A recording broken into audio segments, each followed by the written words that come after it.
In the darkest corners of American history, some stories were buried not because they were forgotten, but because they were too disturbing to be spoken aloud. Deep in the Old South, whispers tell of a plantation where reality warped, where obsession replaced reason, and where one man's devotion to his enslaved captive defied every boundary of morality, power, and sanity. What happened inside those walls was never meant to be remembered, yet the echoes remain, and they refuse to die.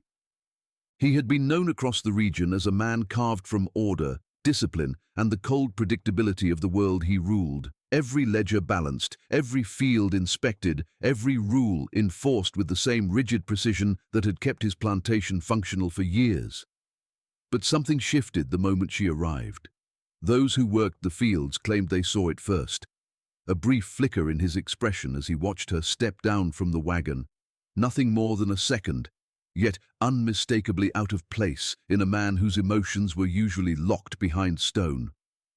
That fleeting moment became the first thread of a quiet unraveling, a crack in a facade that had weathered storms, rebellions, and personal tragedy without once bending. No one could have predicted how deeply that crack would widen or how quickly his world would tilt in directions no one dared imagine. At first, the changes were barely noticeable.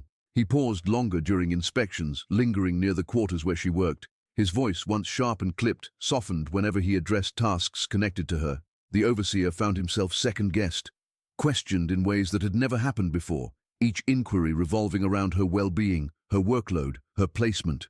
Rumors spread quietly between workers and house servants, whispers that the master had become distracted, forgetful, even careless. A man who once counted every bale of cotton now misplaced his own journal.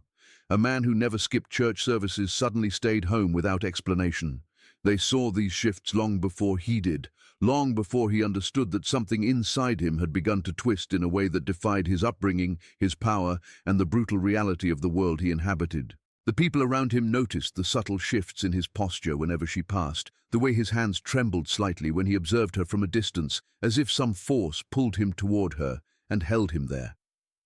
The plantation, a place once governed by strict routines, began to pulse with an unease no one could name. Workers sensed that the balance of power had shifted, not outwardly, but in a way that radiated through the soil, the halls, the night air itself.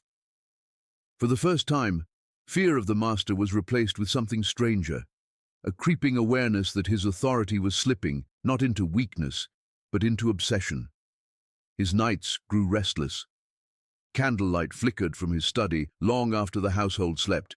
Pages filled with erratic handwriting spilled across his desk, as though he were trying to decipher something invisible, yet consuming. In town, neighbors noticed that he no longer spoke with the same rigid confidence he once commanded. He appeared distracted, as if listening to a voice no one else could hear. Merchants reported him muttering questions to himself, menial details he normally mastered without effort, now requiring concentration he seemed unable to muster. The church congregation witnessed him stare blankly at the altar during service, unaware of the hymns or the sermon, his mind wandering to a place beyond the pews and stained glass. Some speculated illness, others assumed grief resurfacing from losses long buried, but none dared imagine the truth that had begun to take root in his household. The real transformation became visible in his decisions. He reassigned her from the fields to work closer to the main house. He replaced cruel overseers with gentler ones, claiming efficiency but driven by motives no one could articulate aloud. He ordered new clothes for her, small comforts that raised suspicion among his peers, but none confronted him directly. Even visiting planters, hardened by years of cruelty and commerce, sensed that something was wrong. They exchanged uneasy glances, catching glimpses of a man losing the very identity that defined him. Those closest to him saw it most clearly. Servants found him standing outside the quarters late at night, his breathing heavy, as if battling some force inside him. They watched him turn away abruptly, retreating into darkness before anyone noticed, unaware that eyes had witnessed everything. The transformation was not sudden, but steady, like a slow infection spreading through his thoughts. He stopped enforcing punishments, sometimes intervening without reason, driven by impulses he struggled to control. He paced the halls of the house, whispering questions into the stillness, trying to understand why her presence unsettled him more each day. His dreams grew vivid, filled with indistinct figures and ancient symbols he couldn't explain.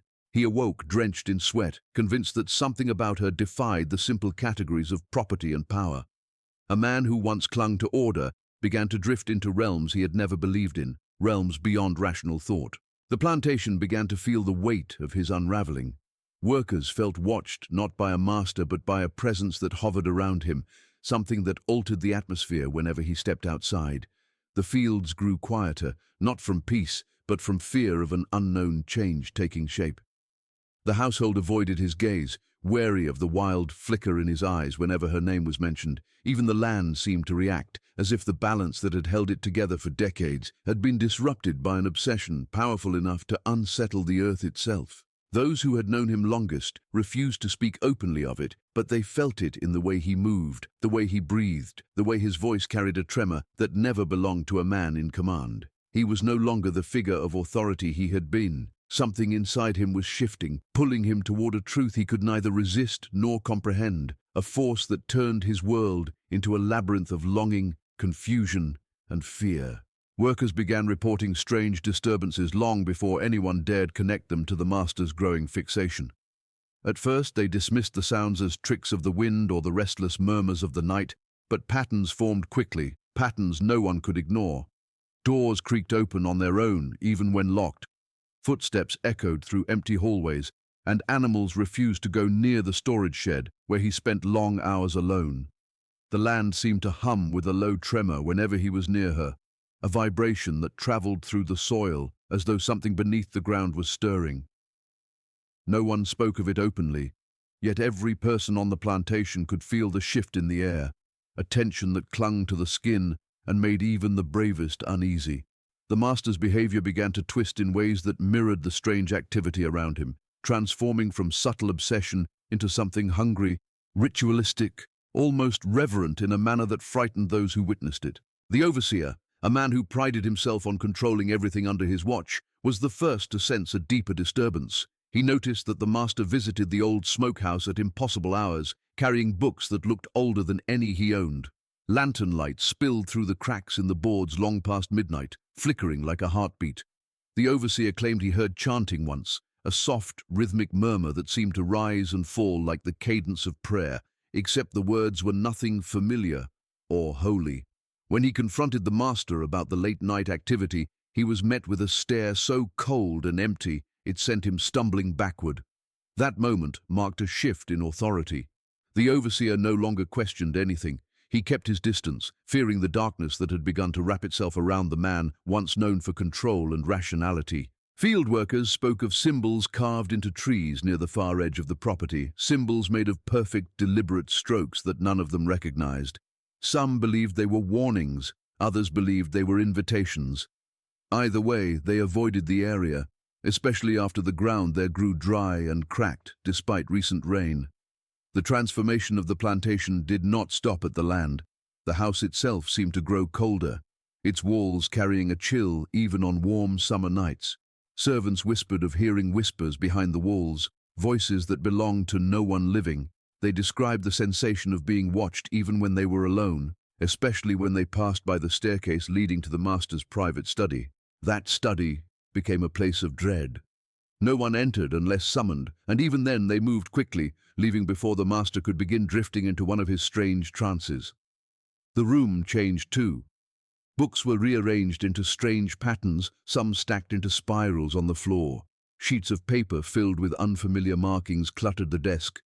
Candles burned down to nubs because he never allowed them to be extinguished. Their wax pooled across the wood like melted flesh, fusing objects together. The master spent hours there, locked away, muttering under his breath while staring at drawings only he understood. His obsession with the enslaved woman transformed from a silent longing into something ritualistic, as though he believed her presence opened a doorway to a realm he had never imagined existed. The neighbors began noticing his absence. He no longer attended social gatherings or participated in trade discussions. When he did appear in town, he walked in a haze, his eyes sunken, his clothes disheveled, his hands trembling. People asked about his health, but he brushed them off, speaking in riddles or offering no response at all. Merchants watched him trace strange shapes on the wooden counter with his fingertip, as though he were mapping something invisible. Children ran from him in fear, Adults lowered their voices as he passed, sensing that the man they once respected was being consumed by something they could not name. The enslaved workers, however, knew far more about the situation than anyone outside the plantation. They saw the small offerings he left near the woman's quarters: flowers, carved figurines, scraps of parchment with the same symbols that appeared in his study. They witnessed him walk barefoot across the property before dawn, murmuring to the sky as though expecting an answer. They saw him kneel in the dirt after she passed by, his breath trembling as though he needed the earth she had touched to steady himself. His reverence grew more visible, more alarming and more forbidden with each passing day. What frightened them most was the way she reacted. She did not fear him, nor did she welcome him. Instead, she watched him with an expression no one could decipher, as though she knew something no one else did, something about the pull he felt, something about the rituals that kept drawing him deeper into the shadows. The eerie events escalated. Night workers swore they saw lights drifting between the trees, soft glowing orbs moving in deliberate patterns as though guided by invisible hands. Others reported hearing her voice at night even though she slept soundly in her quarters. Sometimes the walls vibrated with a low hum, as though the house itself breathed alongside the master. Servants found objects moved into new positions each morning, forming spirals or circles, sometimes placed around the door to the woman's room. No one dared touch anything, fearing the consequences of disrupting patterns they sensed had become sacred to their unraveling master. By late autumn, the land bore the marks of his descent. The soil near the smokehouse had turned black, as if burned from within. Animals refused to drink from the creek running behind the house. Birds avoided the property altogether, changing their migration patterns in ways that even hunters found unsettling. The master himself grew thinner, his face pale, his eyes sunken but intensely bright, as though he stared into something no one else could see. He moved through the plantation silently, his footsteps barely audible, his presence felt more than seen. When he spoke, his voice carried a strange calmness, almost serene, yet layered with something sharp and cold, something that suggested he had crossed an invisible line and walked among things that did not belong to the living. Through it all, the enslaved woman remained the silent center of his fixation. Her presence seemed to anchor his obsession, fueling the rituals that consumed him and igniting the strange disturbances that plagued the plantation. Everyone sensed it, everyone feared it, and no one could escape the feeling that whatever force had taken hold of him was only growing stronger each day. From the moment she stepped onto the plantation, there was something in her presence that unsettled everyone who encountered her. It wasn't fear, nor was it defiance. It was something older, something quiet and unspoken that lingered in the air like the remnants of a forgotten storm. She carried herself with a stillness that did not match the brutality of the world she had been forced into, a stillness that felt almost ancestral, as if she belonged to a lineage untouched by the rules and hierarchies imposed upon her.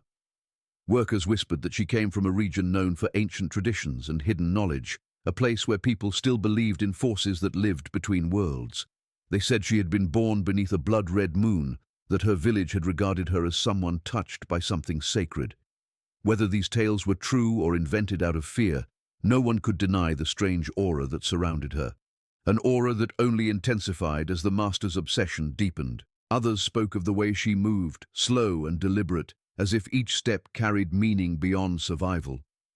In the quiet hours of early dawn, when the plantation was still half asleep, she would walk toward the line of trees at the edge of the property and stand facing the forest for several minutes before returning to her tasks. No one understood what she sought in those moments, nor did anyone dare ask. The women who worked beside her noticed how animals reacted around her. Birds perched closer than they normally would, watching her from low branches without fear. Dogs, usually aggressive toward the enslaved workers, grew calm in her presence, their hackles lowering as if recognizing something familiar in her. Even the horses in the yard followed her with their gaze, their ears tilting as she passed, tracking her movements with uncanny attentiveness. Her eyes, though, were what people remembered most. Dark, deep and steady, they held a quiet intensity that unsettled even those who tried not to stare. She rarely spoke, yet her silence carried more weight than words. When she did speak, her voice was soft but unwavering, resonating with a calm that felt out of place in a world defined by violence.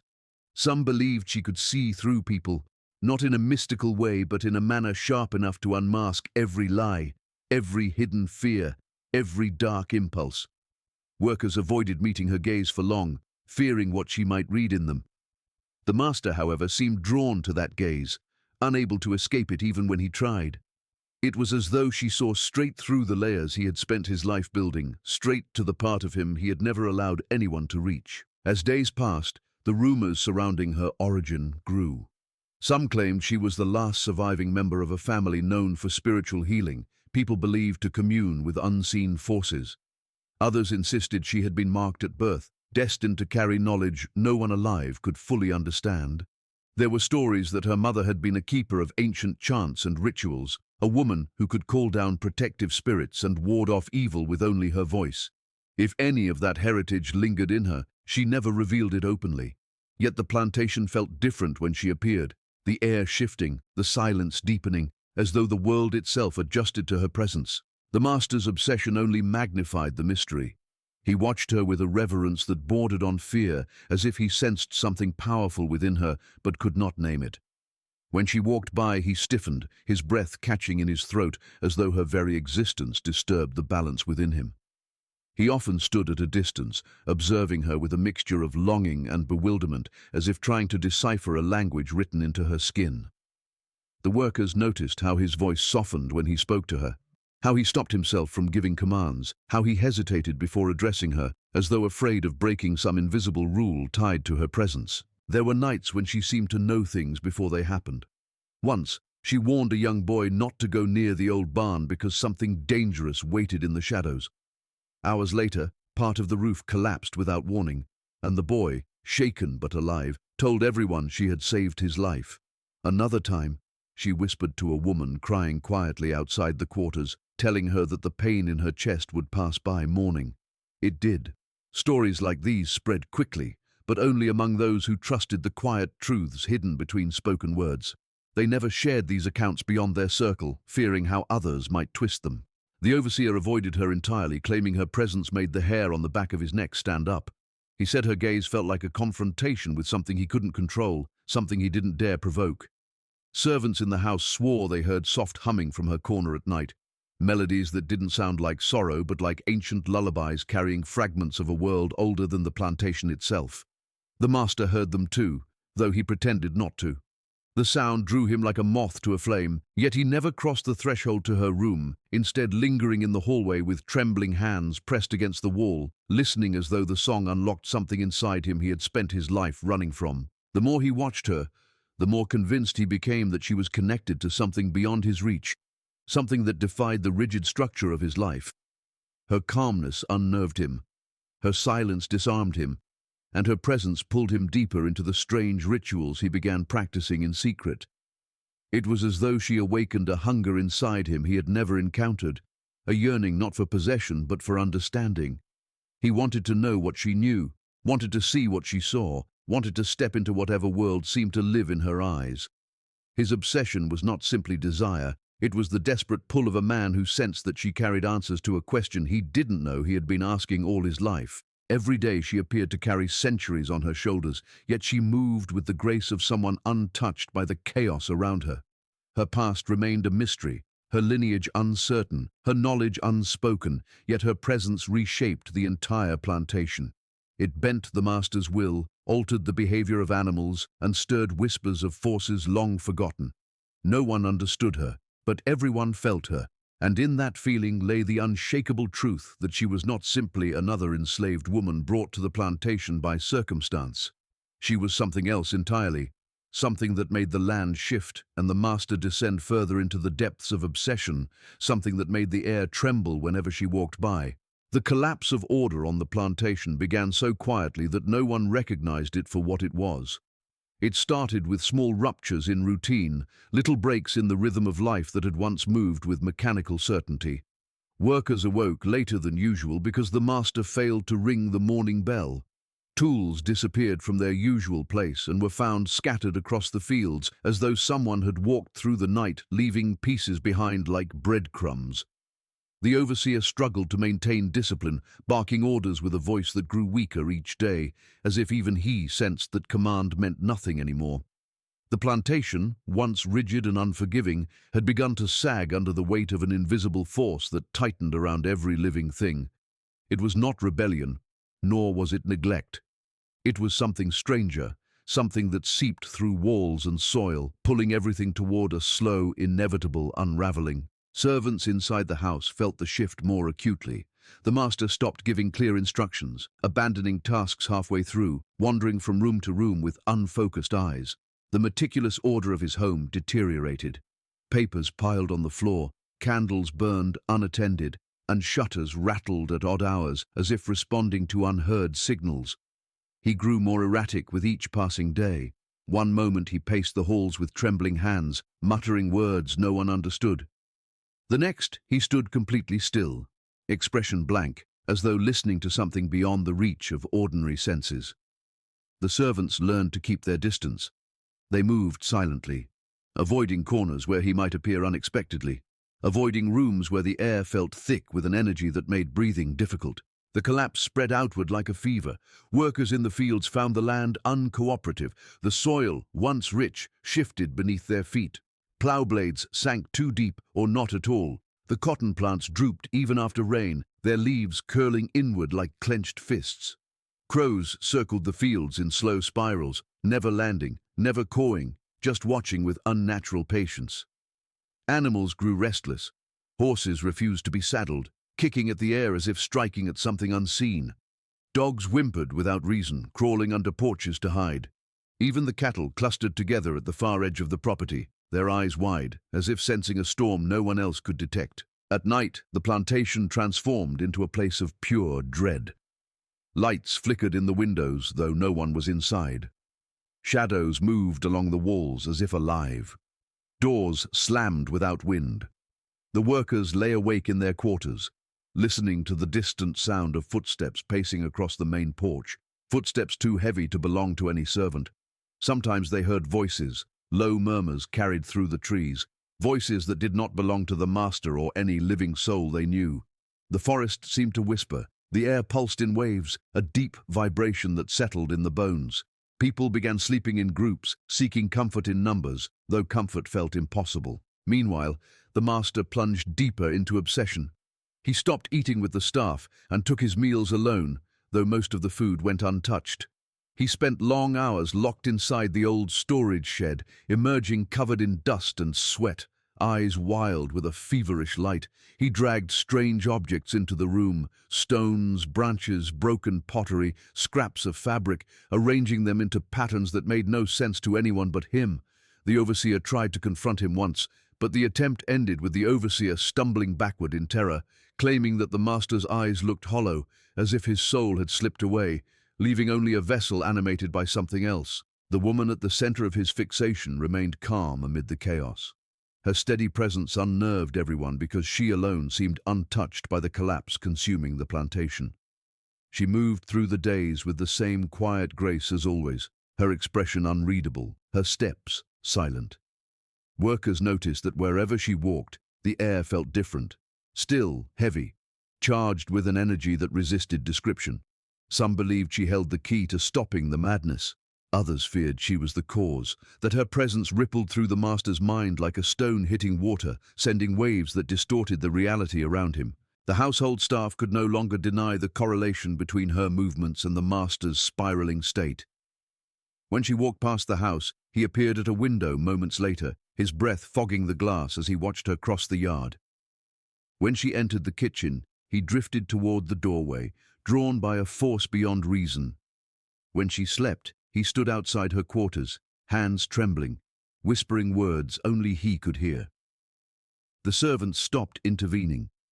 They simply watched, trapped between fear of him and fear of what might happen if they tried to interfere. The breaking point arrived without warning. One night, the plantation erupted with cries from workers rushing from their quarters, pointing toward the main house where a strange glow flickered from the upper windows. The master was inside, pacing frantically, his silhouette jerking like a man possessed. The glow grew brighter, pulsing with unnatural rhythm, then dimmed abruptly, leaving the house in complete darkness. No one dared approach. They stood in the yard, trembling beneath the weight of silence, sensing that something irreversible had occurred. The following days brought no relief. The atmosphere felt heavier, as though the air itself had thickened. Time warped. Hours stretched and collapsed without pattern. The master appeared only sporadically, drifting across the property like a spectre, unshaven, sleepless, eyes fixed on something no one else could see. He no longer spoke clearly. His voice turned soft, shaky, threaded with reverence and fear. He scribbled symbols on walls, carved marks into the wood of the house, traced patterns in the dirt with trembling fingers. The plantation fell into complete disarray. Tools rusted, crops withered. Workers abandoned their usual duties, too frightened to leave their quarters after dark. The collapse of order was no longer metaphorical. It was literal.